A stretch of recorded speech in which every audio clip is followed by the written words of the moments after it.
Guys, patulog na ako pero may papakita ko sa inyo. Magic, ang ganda nito. Pang gift sa Christmas, pang surprise. So, meron siya ngayon, kasama to guys. Dito nyo siya lalagay sa paper bag. And meron siyang ito. So, nakalagay yan dito. Tinanggal ko na kasi. So, ginagaganto nyo siya. And then, ito siya. One, one, two, ay, baliktad. One, two, three! Yeah! Wow! Di ba? Ang cute. So, mas maganda to kung maraming pera. Wala kasi akong masyadong bills. So, hindi siya masyadong nagganon-ganon. Mas maganda nga daw is mas malutong na pera para mas gumaganon-ganon siya. So, ayan siya.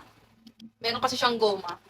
So, take two! Ito siya. So, perfect to guys sa mga, kung gusto nyo i-surprise yun yung mga loved ones, i-order nyo na to. Ilalagay ko yung link sa yellow basket. So, ito yung take two. One, two, three! Ah! Di ba? Ang cute! So, order na kayo guys. Ilalagay ko to sa yellow basket.